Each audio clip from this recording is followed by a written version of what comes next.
नमस्कार। मेरा पूरा देश सुन रहा है। राष्ट्र की आवाज 130 करोड़ लोगों की एक ही आवाज। आपके साथ मैं हूं सरफराज। मैं सरफराज सैफी आपको बताना चाहता हूं, गुजरात चुनाव की तारीख का ऐलान किसी वक्त हो सकता है। गुजरात में सियासी सरगर्मी तेज होती जा रही है। इन सब के बीच हिंदुस्तान के होम मिनिस्टर अमित शाह का 6 दिन गुजरात में रहना विपक्ष की टेंशन बढ़ा रहा है। भारतीय जनता पार्टी के चाणक्य कहे जाने वाले अमित शाह चुनावी रणनीति को फाइनल करने में जुट गए हैं। बीजेपी के चाणक्य का गुजरात पहुंचना गुजरात से लेकर दिल्ली तक सियासी तापमान बढ़ा रहा है। दिल्ली के मुख्यमंत्री अरविंद केजरीवाल की करेंसी कार्ड का क्या गुजरात कनेक्शन है, आज मैं आपको बताने और समझाने की कोशिश करूंगा। इसके साथ ही मैं बीजेपी गुजरात की चुनावी रणनीति को भी डिकोड करूंगा। मल्लिकार्जुन खड़गे कांग्रेस के नए कप्तान बन गए। आज आधिकारिक रूप से उन्होंने कांग्रेस अध्यक्ष पद की कार्यभार संभाल लिया, कमान संभाल ली। 24 साल के बाद किसी गैर कांग्रेसी ने अध्यक्ष पद की जिम्मेदारी संभाली। कांग्रेस को खड़ा करने की चुनौती काफी बड़ी है। कांग्रेस को एकजुट करने में जिम्मेदारी बहुत बड़ी है। कांग्रेस के नेता कार्यकर्ता सभी उम्मीद भरी नजरों से उनकी तरफ देख रहे हैं। मल्लिकार्जुन की चुनौतियों के बारे में भी आज मैं आपको बताऊंगा। 50 साल का लंबा उनका सियासी कैरियर क्या कमाल कर पाएगा, आज मैं आपको समझाने की कोशिश करूंगा। कनाडा से सामने आई तस्वीरों ने पूरे हिंदुस्तान को परेशान कर दिया। कनाडा में खालिस्तान समर्थकों ने जिस तरीके से तिरंगे का अपमान किया, हर कोई दंग रह गया। बंदी दिवस के मौके पर कनाडा में ब्रैम्पटन शहर में खालिस्तान समर्थकों ने जमकर हंगामा किया। खालिस्तानी नारे लगाए गए। जब दूसरे हिंदुस्तानी उनके विरोध में सामने आए तो उनके सामने खतरनाक टकराव वाले हालात बन गए। कनाडा की धरती पर खालिस्तानी समर्थकों की बदनाम कुंडली में आपके सामने रखूंगा। कनाडा में खालिस्तान समर्थक हंगामे की पूरी खबर आपको दिखाऊंगा और बताऊंगा कि आखिर हुआ क्या है। मैं अपने हिंदुस्तान के कोने कोने की आवाज को दिल्ली तक पहुंचाता हूं। दिल्ली की आवाज को मैं देश के कोने कोने तक पहुंचाता हूं। नेताओं की आवाज को मैं आम लोगों तक पहुंचाता हूं। आम लोगों की आवाज को मैं अपने देश के हुक्मरानों तक पहुंचाता हूं। आपकी आवाज से मिलती है मेरी आवाज और बन जाती है राष्ट्र की आवाज।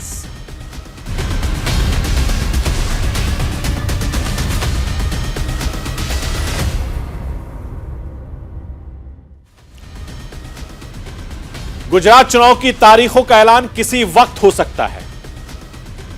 मेरे सूत्र मुझे बता रहे हैं अगले हफ्ते यानी 1 या 2 नवंबर को गुजरात चुनाव की तारीखों का ऐलान हो सकता है। गुजरात चुनाव के लिए चुनाव आयोग की तैयारी पूरी हो चुकी है। चुनाव आयोग की टीम गुजरात का दौरा कर चुकी है। गुजरात के हालात, तैयारियों की रिपोर्ट ले चुकी है। पहले तो चर्चा यह हो रही थी कि डिफेंस एक्सपो की वजह से गुजरात चुनाव के ऐलान में देरी हो रही है। अब सरदार पटेल की जयंती पर आयोजित होने वाले भव्य कार्यक्रम की चर्चा है। बताया यह जा रहा है कि 31 अक्टूबर के दिन होने वाले सरदार पटेल की जयंती कार्यक्रम में प्रधानमंत्री नरेंद्र मोदी शिरकत करेंगे। प्रधानमंत्री मोदी जयंती के दिन आयोजित होने वाले राष्ट्रीय एकता दिवस के अलग अलग कार्यक्रम में हिस्सा लेंगे। स्टैच्यू ऑफ यूनिटी पर होने वाले सभी राज्यों की एकता पुलिस परेड में हिस्सा लेंगे। साथ ही जांबू घोड़ा में आदिवासियों को संबोधित करेंगे। इसके अलावा बानसकांठा में पानी विभाग के कार्यक्रम में शामिल होंगे। उत्तर गुजरात को मिलने वाली पानी योजनाओं का लोकार्पण भी करेंगे। ऐसे में कहा तो यही जा रहा है कि प्रधानमंत्री मोदी के इस कार्यक्रम के बाद यानी 1 या 2 नवंबर को गुजरात चुनाव की तारीखों का ऐलान हो सकता है, यह मेरे सूत्र मुझे बता रहे हैं। इससे पहले चुनाव की तारीखों की तैयारियों का सबसे बड़ी चर्चा हिंदुस्तान के होम मिनिस्टर अमित शाह के दूसरे दौरे के लेकर है।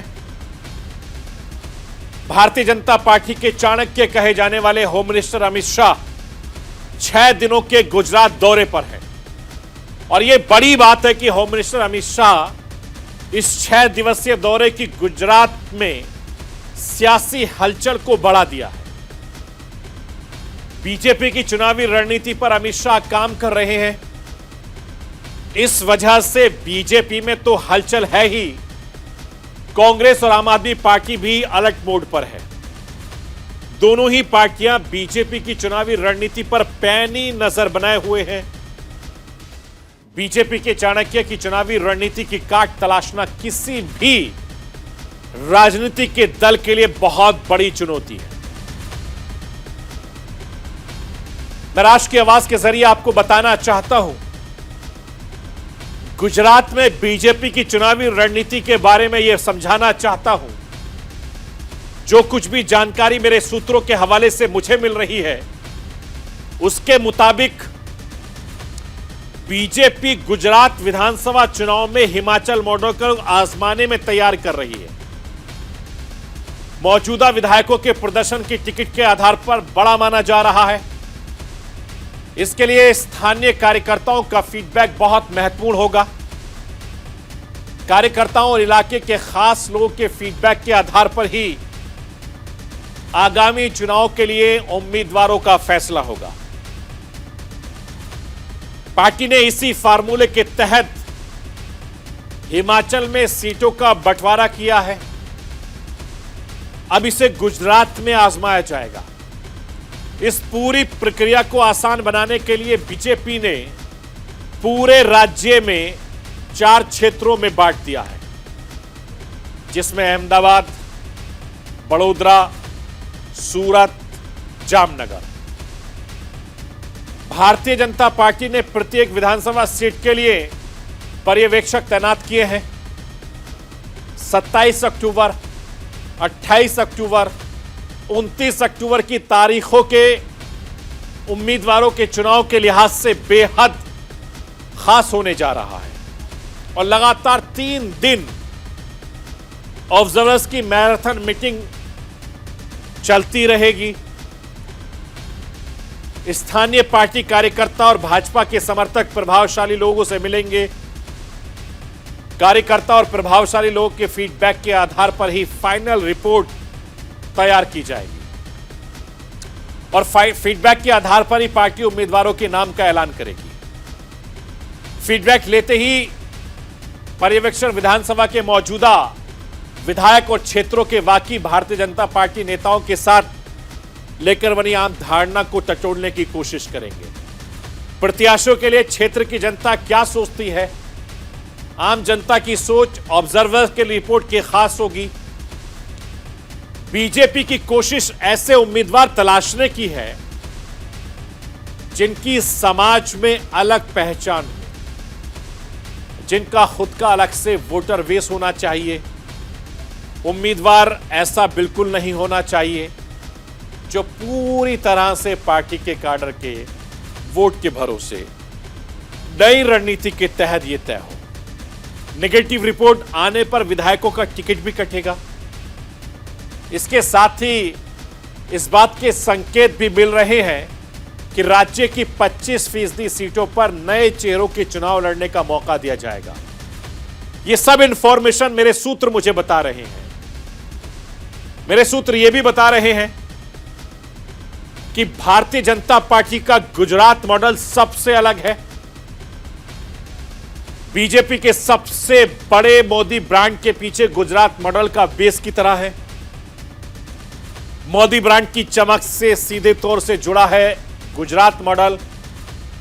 और यही वजह है कि गुजरात में बीजेपी का प्रचार मॉडल और चुनाव मॉडल दूसरे राज्यों से काफी अलग है। पार्टी एक चुनाव प्रभारी नियुक्त करती है, इसके बजाय जिला और विधानसभा प्रभारी बनाए जाते हैं और सबसे ऊपर होम मिनिस्टर अमित शाह और दूसरे नेताओं के हाथों में रहती है। यह मेरे सूत्र मुझे बता रहे हैं। गुजरात चुनाव पर पूरे हिंदुस्तान की नजर है। सभी राजनीतिक दलों की गुजरात चुनाव को लेकर विशेष तैयारी है। गुजरात में चुनावी टक्कर भारतीय जनता पार्टी और कांग्रेस के बीच होती जा रही है। इस बार आम आदमी पार्टी की गुजरात में चुनाव के दौरान एंट्री त्रिकोणीय बना रही है। ऐसे में 27 सालों के गुजरात की सत्ता पर काबिज भारतीय जनता पार्टी के लिए एक बड़ी चुनौती है। सत्ता दोहराने के लिए भारतीय जनता पार्टी दोहरे दाम के साथ इस वक्त मैदान में कूद पड़ी है। ये मेरे सूत्र मुझे बता रहे हैं। मेरे सूत्र मुझे यह भी जानकारी दे रहे हैं, दो मोर्चे पर बीजेपी का मंथन चल रहा है। पहला मंथन पिछले विधानसभा चुनाव में कांग्रेस का बेहतर प्रदर्शन। साल 2017 में कांग्रेस अपने सहयोगी एनसीपी के एक और बीटीपी के 2 सीटें मिलाकर 80 सीटों पर रिकॉर्ड जीत हासिल की। भारतीय जनता पार्टी के 99 सीटों में से बस 19 सीटें पीछे रह गई कांग्रेस। और इस कांटे की टक्कर को भारतीय जनता पार्टी गंभीरता से ले रही है। मेरे सूत्र यह भी बता रहे हैं कि दूसरा सबसे बड़ा मोर्चा आम आदमी पार्टी ने खड़ा कर दिया है। आम आदमी पार्टी ने पूरे दमखम के साथ गुजरात में ताल ठोक दी है। दिल्ली के मुख्यमंत्री अरविंद केजरीवाल से लेकर आम आदमी पार्टी के कई बड़े नेता गुजरात के लगातार दौरे कर रहे हैं। पिछले साल के निकाय चुनाव में आम आदमी पार्टी ने अच्छा प्रदर्शन किया और बीजेपी की परेशानी बढ़ा दी थी। यह तो विधानसभा चुनाव। ऐसे में भारतीय जनता पार्टी इस विधानसभा चुनाव प्रचार में कोई कोर कसर नहीं छोड़ना चाहती है। गुजरात चुनाव की कमान गृह मंत्री अमित शाह ने खुद अपने हाथों में ले रखी है। अमित शाह के 6 दिवसीय दौरे का दबाव दिल्ली तक महसूस किया जा रहा है। आम आदमी पार्टी के मुखिया और दिल्ली के मुख्यमंत्री अरविंद केजरीवाल का धार्मिक कार्ड इसी का असर माना जा रहा है। अरविंद केजरीवाल ने केंद्र की मोदी सरकार से करेंसी नोट के ऊपर लक्ष्मी गणेश की फोटो लगाने की मांग की है। सीएम केजरीवाल ने कहा, इंडोनेशिया एक मुस्लिम देश है, वहां 2% से भी कम हिंदू हैं। बावजूद इसके इंडोनेशिया ने अपने नोटों पर गणेश जी की तस्वीर छाप रखी है और यह बहुत अहम कदम है जिसे केंद्र सरकार को उठाना चाहिए। मैं आपको राष्ट्र की आवाज के जरिए सुनना चाहता हूं कि दिल्ली के मुख्यमंत्री अरविंद केजरीवाल ने इस पर क्या कुछ कहा। मेरी केंद्र सरकार से, प्रधानमंत्री जी से अपील है, भारतीय करेंसी के ऊपर एक तरफ गांधी जी की तस्वीर है, वो वैसे ही रहनी चाहिए, लेकिन दूसरी तरफ श्री गणेश जी की और श्री लक्ष्मी जी की तस्वीर भारतीय करेंसी के ऊपर लगाई जाए। हम ये नहीं कह रहे कि सारे नोट बदले जाएं, लेकिन जितने फ्रेश नोट्स छपते हैं, अभी जो नोट्स हैं वो एज इट इज रहें, लेकिन जो हर महीने फ्रेश नोट छपते हैं, वो फ्रेश नोट्स के ऊपर ये शुरुआत की जा सकती है।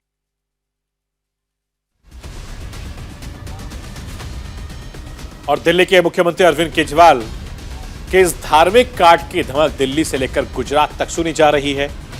सीएम केजरीवाल गुजरात के कई चक्कर लगा चुके हैं, कई सारे दांव चल चुके हैं। गुजरात के लोग धार्मिक होते हैं, कारोबारियों का गुजरात की राजनीति में अच्छा खासा दबदबा है। ऐसे में करेंसी नोट पर लक्ष्मी जी की फोटो वाला दांव गुजरात के लोगों को पसंद आ रहा है। यही वजह है कि जब गुजरात के नेता और भारतीय जनता पार्टी के चाणक्य अमित शाह गुजरात दौरे पर हैं, उसी बीच आम आदमी पार्टी के मुखिया अरविंद केजरीवाल ने करेंसी कार्ड खेल दिया है। इस पर उनके विरोधी बीजेपी नेताओं की प्रतिक्रिया सामने आ रही है। मैं आपको केजरीवाल की करेंसी दांव पर उनके विरोधियों की प्रतिक्रिया सुनवाना चाहता हूं। हमारे देश में सीजनल फ्रूट तो होते हैं, पर पहली बार एक सीजनल हिंदू, चुनावी हिंदू दिखाई दे रहा है। चलानी थी वोट बैंक की दुकान, बने तुष्टीकरण के भाईजान, किया हिंदुओं का भरपेट अपमान, और अब जब जनता सवाल पूछ रही है तो दिखा रहे हैं फर्जी ढोंग और कर रहे हैं प्रिटेंड कि आप करते हैं हिंदुओं का सम्मान। दिवाली के पर्व पर हिंदू बच्चों को जेल में डालने के लिए ये फतवा जारी किया था कि फटाके जलाने पर जेल हो जाएगी। उसकी प्रतिक्रिया जनता से आने लगी, तो अब अपनी इमेज को डैमेज कंट्रोल करने के लिए और ये बताने के लिए कि वो दरअसल एक सच्चे हिंदू है, वो ये सारे फर्जी कदम उठाने की बात कर रहे हैं। क्या ये सिर्फ यही चाहते हैं अभी अपनी छोटी राजनीति के लिए, अपने इलेक्शन को मुद्दा नजर में रखते हुए गुजरात की इलेक्शन या हिमाचल की इलेक्शन को ये को किसी धर्म के लोगों को अपनी तरफ ले लेंगे? मैं समझता हूं जो सियाने पढ़े लिखे लोग हैं वो इस चीज से बहुत ज्यादा उनको ठेस पहुंची होगी इस चीज के ऊपर भी। अपने देवी देवते और जिनको हम घरों में, जिनको हम मंदिरों में, जिनको हम दिए जला के उनकी इज्जत और मान उनका करते हैं, उनकी पूजा करते हैं, उनको ये नोटों पे करके क्या राजनीति करना चाहते हैं केजरीवाल साहब? शराब नीति और घोटाला से उनको फुर्सत नहीं मिली। उनके एक मंत्री जेल में रहे, उनको याद नहीं आ रहा कि पैसे कहां से लिए। आज जो है वो कहते हैं लक्ष्मी गणेश जी नोट पे आ जाना चाहिए, जब गुजरात में उन्हीं के प्रदेश के अध्यक्ष कहते कि मंदिर मत जाओ, ये शोषण के घर है। प्रधानमंत्री मोदी जी को नीच कहते हैं। तो आप खुद ही देख सकते हैं कि केजरीवाल जी की राजनीति किन तथ्यों पे आधारित है। राजनीति के लिए कुछ भी कह सकते हैं, जनता के साथ खिलवाड़ कैसे भी कर सकते हैं। गुजरात चुनाव को लेकर कांग्रेस भी गंभीर हो गई है। कांग्रेस अध्यक्ष का पदभार ग्रहण करने के बाद मल्लिकार्जुन खड़गे ने पहला काम किया है कि गुजरात विधानसभा चुनाव को लेकर पहली केंद्रीय समिति की बैठक में अध्यक्षता की है। गुजरात चुनाव में टिकट वितरण की रणनीति को आखिरी रूप देने पर मंथन किया है। गुजरात में 1 दर्जन से ज्यादा विधायकों के बीजेपी में चले जाने के बाद कांग्रेस के नए चेहरे मैदान में उतार सकती है। और पिछली बार पार्टी ने 77 सीटें जीती थी, लेकिन दल बदल की वजह से उसकी संख्या कम हो गई। और यही वजह है कि पार्टी एक पावरफुल प्लान के साथ आगे बढ़ना चाह रही है। मैं राष्ट्र की आवाज के जरिए आपको यह बताना चाहता हूं कि आज से मल्लिकार्जुन खड़गे कांग्रेस के नए कप्तान हैं। मल्लिकार्जुन आधिकारिक तौर पर कांग्रेस अध्यक्ष बन गए हैं। मल्लिकार्जुन कांग्रेस के 65वें अध्यक्ष बने हैं। बाबू जगजीवन राम के बाद कांग्रेस अध्यक्ष बनने वाले दूसरे दलित नेता हैं। इसके अलावा वो कर्नाटक से इस पद को संभालने वाले दूसरे नेता बन गए हैं। कांग्रेस मुख्यालय में विशेष कार्यक्रम आयोजित किया गया। कांग्रेस के चुनाव अधिकारी मधुसूदन मिस्त्री ने मल्लिकार्जुन को जीत का प्रमाण पत्र सौंपा। 19 अक्टूबर को कांग्रेस अध्यक्ष पद के चुनाव के नतीजे सामने आए थे। मल्लिकार्जुन ने 7,897 वोटों से जीत हासिल की थी। इस चुनाव में शशि थरूर करीब 1,000 वोट ही हासिल कर पाए। 24 साल बाद कांग्रेस की कमान किसी गैर कांग्रेसी के हाथों में आई है। मल्लिकार्जुन के लिए बेहद भावुक पल रहा। एक सामान्य कार्यकर्ता के तौर पर शुरुआत करने वाले मल्लिकार्जुन ने कांग्रेस अध्यक्ष पद के लिए सफर तय किया है। कांग्रेस मुख्यालय पहुंचने से पहले मल्लिकार्जुन ने राजघाट जाकर महात्मा गांधी को श्रद्धांजलि दी। इसके बाद वो जवाहरलाल नेहरू, इंदिरा गांधी और राजीव गांधी की समाधि पर गए। मल्लिकार्जुन ने पूर्व प्रधानमंत्री लाल बहादुर शास्त्री, बाबू जगजीवन राम की समाधि पर भी फूल चढ़ाए। तस्वीरें आपके सामने हैं। मल्लिकार्जुन के पदभार ग्रहण करने के मौके पर सोनिया गांधी के साथ राहुल गांधी भी मौजूद रहे। राहुल गांधी अपनी भारत जोड़ो यात्रा रोककर इस खास कार्यक्रम में शिरकत हुए। कांग्रेस दफ्तर पहुंचने पर सोनिया गांधी, राहुल गांधी ने मंच पर मल्लिकार्जुन को गुलदस्ता देकर उनका स्वागत किया। मल्लिकार्जुन ने अपनी स्पीच में गांधी परिवार के प्रति आभार व्यक्त किया, उनसे सहयोग हासिल करने की बात कही। बीजेपी पर हमला बोलते हुए मल्लिकार्जुन ने लोगों से अपील की कि वो पार्टी के लिए नहीं बल्कि लोकतंत्र बचाने के लिए साथ आएं। उन्होंने ये भी कहा, कांग्रेस झूठ नफरत का दायरा तोड़ेगी। कांग्रेस के लिए इस ऐतिहासिक कार्यक्रम में नए कांग्रेस अध्यक्ष ने क्या कुछ कहा, मैं राष्ट्र की आवाज के जरिए आपको सुनवाना चाहता हूं। मैं जानता हूं कि ये दौर मुश्किल है। हम सब जानते हैं कि जैसे लोकतंत्र की स्थापना कांग्रेस ने की थी, उसको बदलने की कोशिश आज हो रही है। किसने सोचा होगा कि देश में कभी ऐसी राजनीति का दौर भी आएगा जिसमें झूठ का बोलबाला होगा और सत्ता में बैठे हुक्मरान लोकतंत्र को कमजोर करने में जुटे होंगे। लेकिन मैं ये भी जानता हूं कि झूठ, फरेब और नफरत का ये तंत्र हम तोड़ कर रहेंगे। कांग्रेस की विचारधारा भारत के संविधान की विचारधारा है और करोड़ों देशवासी उसमें दिल से यकीन करते हैं। ऐसे बहुत से लोग कांग्रेस पार्टी के साथ फॉर्मली जुड़े हुए नहीं हैं, लेकिन वो लोकतंत्र को बचाना चाहते हैं। कांग्रेस अध्यक्ष के नाते मैं उनसे कहना चाहता हूं कि आइए हम साथ चले। मैं उन्हें यकीन दिलाता हूं कि ये देश के सबके लिए और कांग्रेस की सबकी भलाई। मल्लिकार्जुन के पद संभालते के साथ ही कांग्रेस के नए युग की शुरुआत हो गई है। ये नया युग मल्लिकार्जुन युग के नाम से जाना जाएगा। कांग्रेस पार्टी गांधी प्रस्ताव के परिवार के किस हद तक बाहर हो पाती है, ये तो आने वाले वक्त में पता चलेगा। फिलहाल चर्चा मल्लिकार्जुन की चुनौतियों पर है, वो भी मैं आपको बताना चाहता हूं। इस वक्त सिर्फ 2 राज्य यानी राजस्थान और छत्तीसगढ़ में कांग्रेस की सरकार बची है। झारखंड और तमिलनाडु में पार्टी गठबंधन सरकार में शामिल है, लेकिन मुख्यमंत्री दूसरे दलों के हैं। इसी साल हिमाचल प्रदेश, गुजरात में विधानसभा चुनाव होने हैं। अगले साल 2023 में मध्य प्रदेश, छत्तीसगढ़, राजस्थान और महाराष्ट्र समेत 10 राज्यों में चुनाव होने हैं। इसी के साथ साल 2024 के लोकसभा चुनाव को लेकर भी चर्चा की तैयारी शुरू हो गई है। ऐसे में मल्लिकार्जुन के सामने पार्टी को एकजुट करने और चुनाव मैदान में बेहतर प्रदर्शन करने की चुनौती होगी। बीजेपी के सामने कांग्रेस को खड़ा करने की चुनौती होगी। मैं राष्ट्र की आवाज के जरिए आपको बताना चाहता हूं कि इस मौके पर लंबे वक्त तक कांग्रेस का अध्यक्ष पद संभालने वाली सोनिया गांधी काफी रिलैक्स नजर आई हैं। उन्होंने कहा कि मल्लिकार्जुन को कांग्रेस की कमान सौंपकर वो काफी रिलैक्स महसूस कर रही हैं। उनके सर से बोझ उतर गया। इस मौके पर सोनिया गांधी जी ने क्या कुछ कहा, वो भी मैं आपको सुनवाना चाहता हूं। सच कहूं तो बड़ी राहत महसूस कर रही हूं।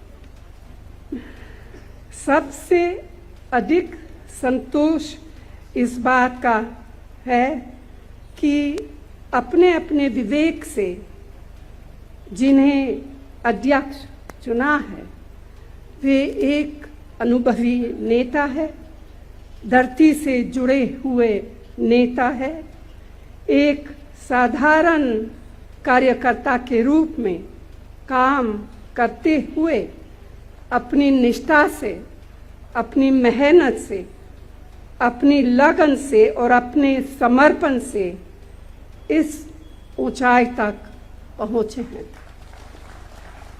मुझे पूरा विश्वास है कि उनसे पूरी पार्टी को एक प्रेरणा मिलेगी, एक संदेश मिलेगा और उनके नेतृत्व में कांग्रेस लगातार मजबूत होगी। 80 साल के मल्लिकार्जुन का सियासी सफर शानदार रहा। मैं उनकी प्रोफाइल के बारे में आपको बताना चाहता हूं। एक मजदूर के बेटे का कांग्रेस अध्यक्ष पद तक पहुंचना बेहद खास है।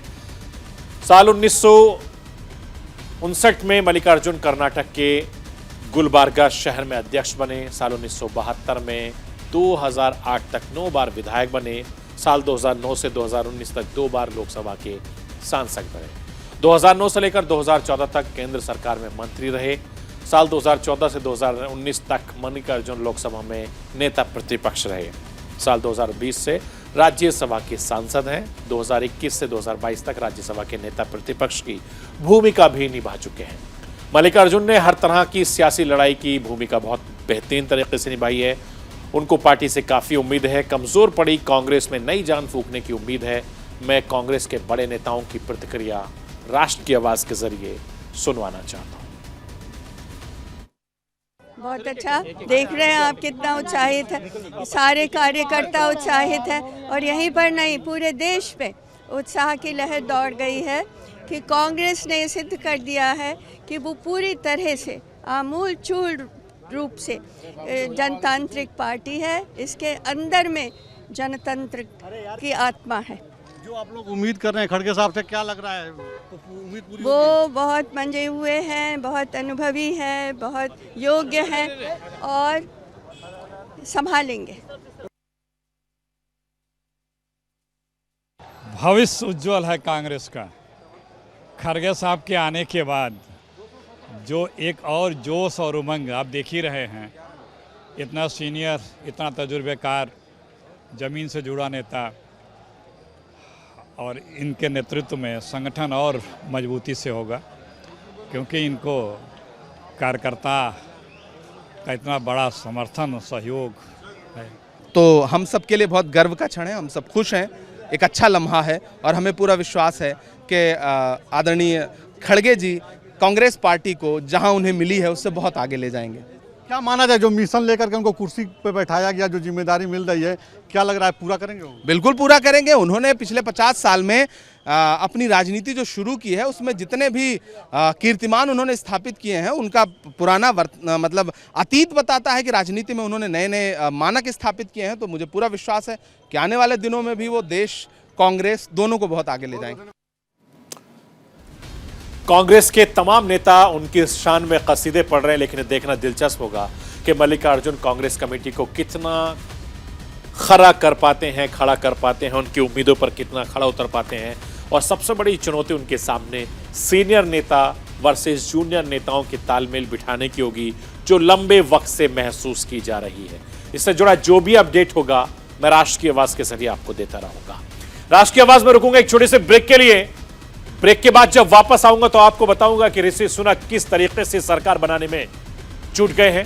पूरी खबर इस छोटे से ब्रेक के बाद। आप कहीं मत जाइए, बने रहिए मेरे साथ और देखते रहिए राष्ट्र की आवाज।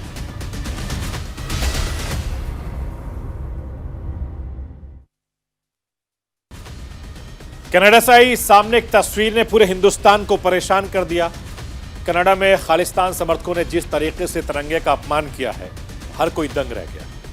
कनाडा में खालिस्तान समर्थकों का उत्पात दिन पर दिन लगातार बढ़ता जा रहा है।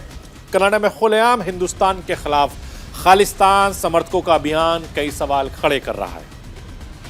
मैं आपको बताना चाहता हूं कि बंदी दिवस के मौके पर कनाडा के ब्रम्पटन शहर में खालिस्तान समर्थकों ने जमकर हंगामा किया।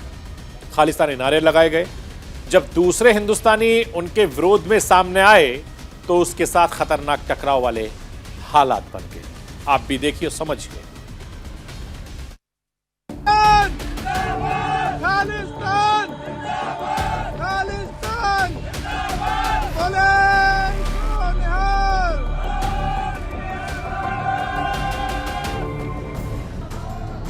आपने ये वीडियो देखा जिसमें खालिस्तान जिंदाबाद के नारे सरेआम लगाए जा रहे हैं।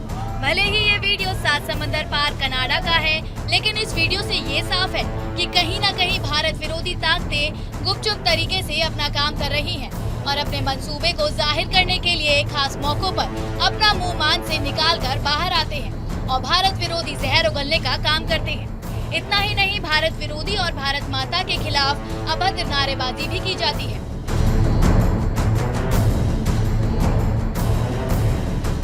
कनाडा के ओंटारियो में खालिस्तान समर्थकों ने जमकर भारत विरोधी नारेबाजी की और भारत की धर्मनिरपेक्षता पर कड़ा प्रहार किया। भारत के संविधान में कई धर्मों को कानूनी रूप से मान्यता दी गई है, जहां कानून के मुताबिक किसी भी धर्म का पालन और अनुसरण कोई भी भारतीय कर सकता है। लेकिन फिर भी धर्म के नाम पर देश में विरोधी ताकतें काम करती रहती हैं, जो लोगों को बांटने का काम करती है। इन विरोधी ताकतों का समर्थन विदेशों से हो रहा है, जो एक बड़ी चिंता का विषय है। दरअसल कनाडा के ओंटारियो में दिवाली के मौके पर खुशी मना रहे भारतीयों के साथ खालिस्तानी समर्थकों ने गुंडागर्दी की और राष्ट्रीय ध्वज तिरंगा लहरा रहे भारतीयों के साथ धक्का मुक्की की और अपशब्द भी कहे। भारतीयों का कहना है कि वो शांति से दिवाली मना रहे थे और अचानक खालिस्तानी समर्थक अपने झंडे के साथ वहां पहुंचे और हंगामा शुरू कर दिया। उनका विरोध करने पर खालिस्तानी समर्थक झड़प पर उतारू हो गए। इस पूरे मामले के वीडियो को देखकर मामले को अच्छी तरह से समझा जा सकता है और ये बात है कि दिवाली मना रहे भारतीयों ने इन समर्थकों को पलटकर जवाब दिया।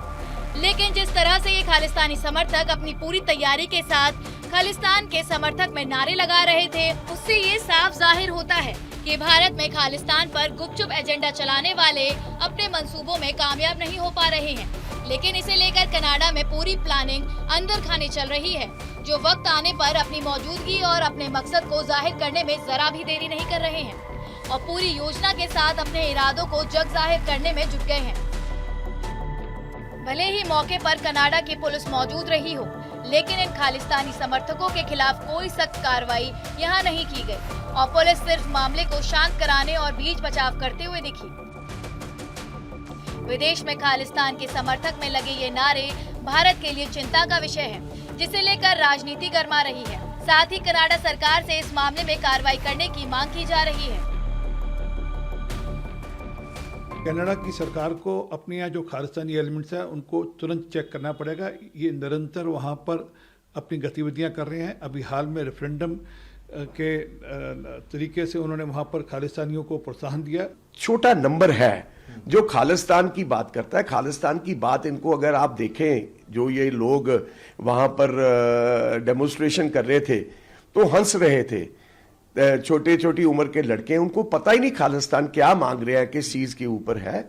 सो मैं समझता हूं भी ऐसे ऑस्पिशियस ओकेजन्स के ऊपर ये सिख लोगों को बदनाम करने की ये जो करते हैं, इस चीजों से दूर रहना चाहिए, परहेज करना चाहिए। सारे फेस्टिवल्स की इज्जतमान होनी चाहिए। हमारे फेस्टिवल्स होते हैं सारे, हिंदू भाई, मुस्लिम, क्रिश्चियन सब मनाते हैं। सिक्की के नाम से चिट्ठियां बेची हैं और उनसे 5-5 लाख बटोरा है और कभी दीवारों पे लिखा दिया खालिस्तान। पंजाब में कोई खालिस्तान नहीं चाहता। जिनका व्यापार चल रहा है खालिस्तान के नाम से, वो लोगों को, बच्चों को गुमराह करके ऐसा करवा रहे हैं। अगर ये कनाडा में होता है तो वहाँ की कनाडा सरकार एक भारत विरोधी एजेंडा चला रही है और इसके गंभीर परिणाम निकलेंगे। मैं केंद्र सरकार से अपील करूंगा कि ये जो भारत विरोधी एजेंडा कनाडा में चलाया जा रहा है उस पर संज्ञान लें, क्योंकि ऐसा है कि विदेशों में कुछ ऐसी मानसिकता है लोगों की जो सिख धर्म का बहुत बड़ा नुकसान करते हैं। खालिस्तान शब्द का हिंदी में मतलब है खालसा के लिए अलग राष्ट्र या सिखों के लिए अलग देश बनाए जाने की मांग। खालसा का हिंदी में मतलब है प्योर यानी शुद्ध। खालसा की स्थापना सिखों के 10वें गुरु गोबिंद सिंह ने साल 1699 में की थी, लेकिन उन्होंने खालिस्तान जैसे किसी भी शब्द की पैरवी नहीं की थी। खालिस्तान नाम पंजाब के जगजीत सिंह चौहान ने दिया था। जगजीत चौहान ने खालिस्तान बनाने के लिए खालिस्तान नेशनल काउंसिल की स्थापना की थी, लेकिन साल 1969 में जगजीत सिंह चौहान पंजाब छोड़कर ब्रिटेन चले गए। वहीं आज भी ब्रिटेन और कनाडा में कई खालिस्तानी समर्थक मौजूद हैं।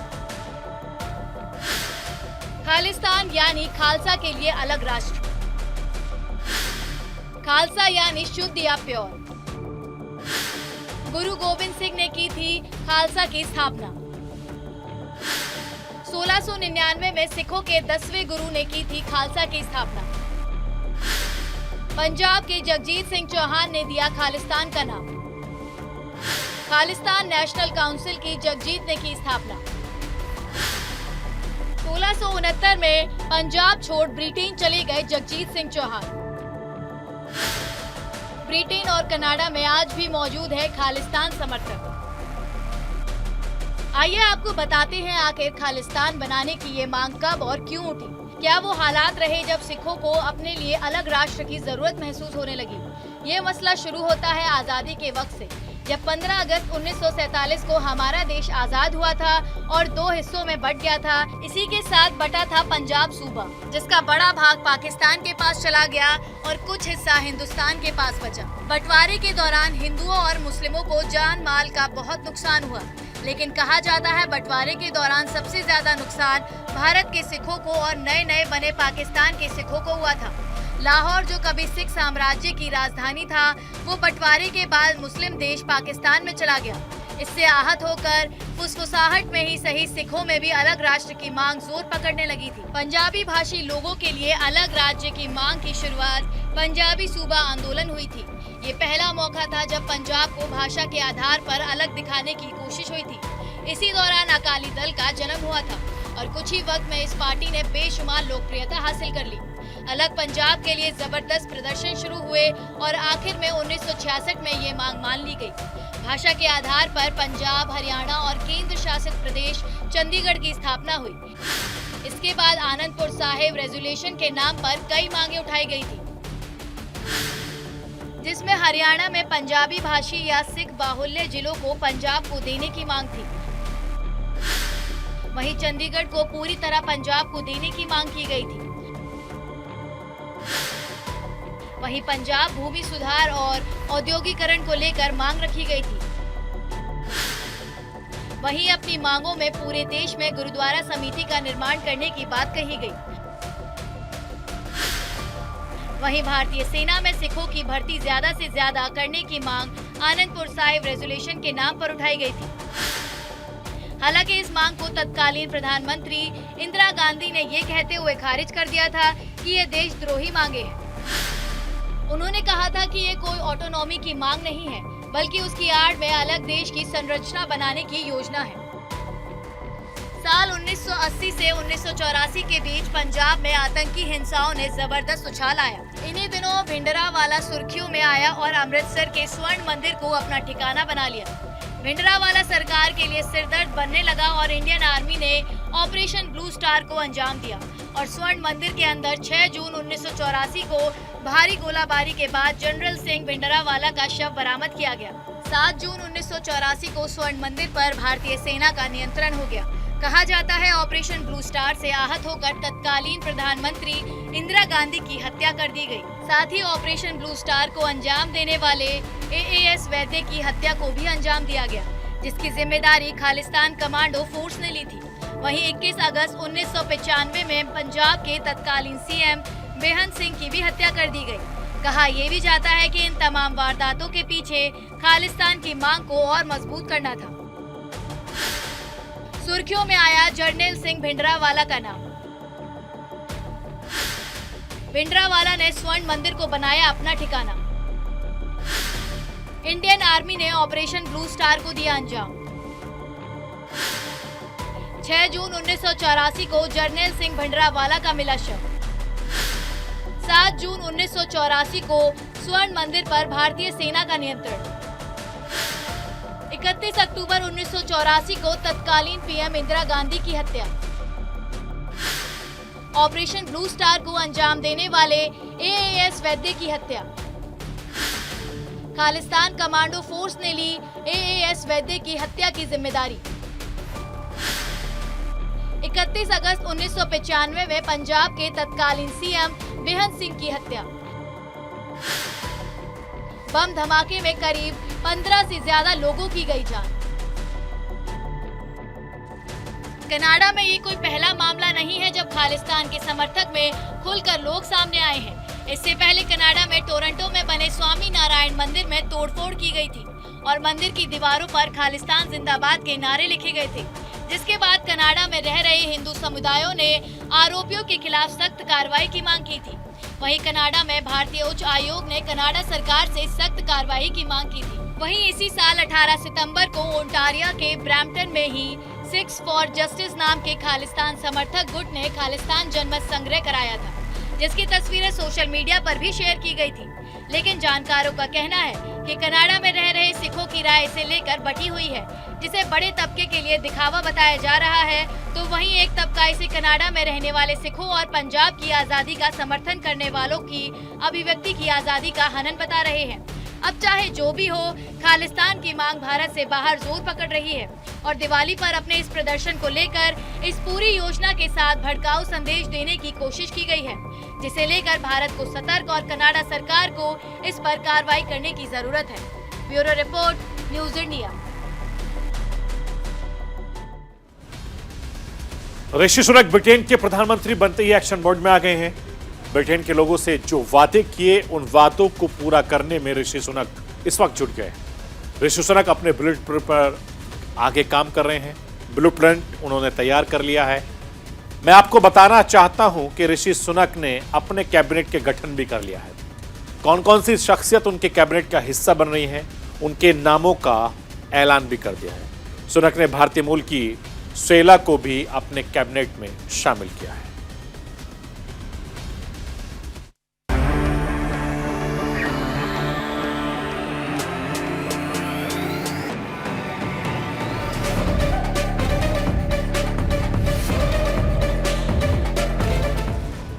ब्रिटेन के नए पीएम ऋषि सुनक ने मंत्रिमंडल का गठन कर लिया है। इस कैबिनेट में सबसे ज्यादा चौंका देने वाला नाम सुएल ब्रेवरमैन का है।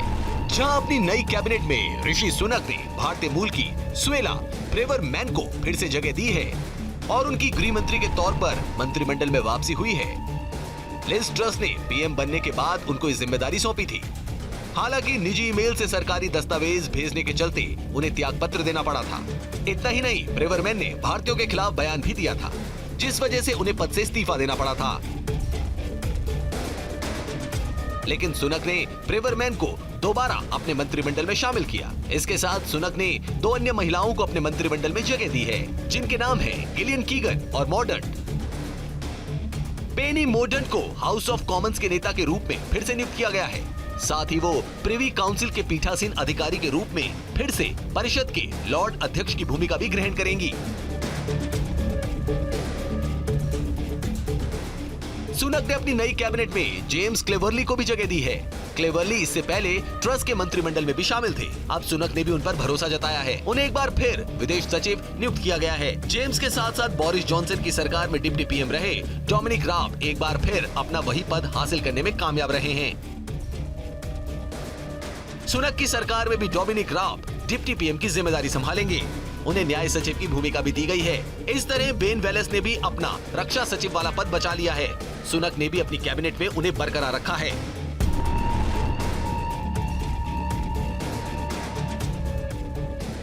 ब्रिटेन इस वक्त अपने सबसे बुरे आर्थिक दौर से गुजर रहा है। भारतीय मूल के ऋषि सुनक ब्रिटेन के प्रधानमंत्री तो बन गए हैं, लेकिन उनके सामने कई चुनौतियां हैं।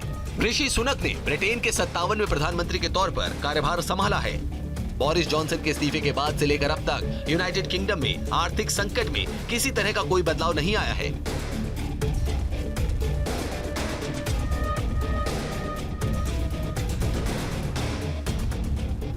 ब्रिटेन को भले ही नया नेतृत्व मिला हो, लेकिन चुनौतियां जस की तस बनी हुई हैं। सत्तारूढ़ कंजर्वेटिव पार्टी में विद्रोह के बाद लिज ट्रस को इस्तीफा देना पड़ा था। ऋषि सुनक के पदभार संभालने के बाद अब पूरे देश की नजरें उन पर टिकी हैं। वो ब्रिटेन को इस संकट से बाहर निकाल पाते हैं या नहीं। ऋषि सुनक ने सत्ता संभालते ही ब्रिटेन संकट के लिए रूस यूक्रेन युद्ध को जिम्मेदार ठहरा दिया है। उन्होंने कहा कि इस युद्ध की वजह से बाजार अस्थिर है। कोविड संकट भी ब्रिटेन में आर्थिक संकट का एक बड़ा फैक्टर है। ऐसे में पीएम बनने के बाद ऋषि सुनक के सामने कई बड़ी चुनौतियां मुंहबाए खड़ी हैं।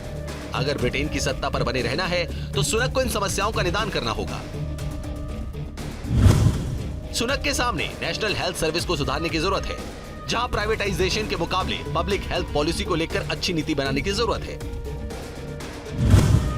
सुनक को शिक्षा व्यवस्था में व्यापक सुधार करने होंगे। वहीं बिगड़े आर्थिक हालातों में स्कूल और शिक्षण संस्थाओं के कर्मचारी वेतन वृद्धि की मांग कर रहे हैं। सुनक कैसे इससे निपटेंगे, ये देखने वाली बात होगी। सुनक के सामने सबसे बड़ी चुनौती ब्रिटेन की पटरी से उतरी आर्थिक व्यवस्था को फिर से पटरी पर लाने की होगी। ब्रिटेन की अर्थव्यवस्था अपने सबसे बुरे दौर से गुजर रही है।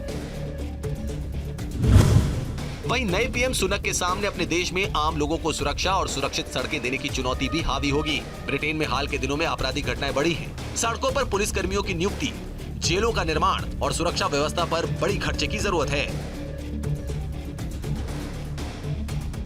आप्रवास पर सख्त नियंत्रण करना भी सुनक के सामने एक बड़ी चुनौती होगी, जहां ब्रिटेन में बड़ी संख्या में गैर कानूनी तौर पर अलग अलग देशों के प्रवासी मजदूर रहते हैं। ऐसे में अप्रवासियों पर भी ऋषि सुनक को सख्त नियम अपनाने की जरूरत है।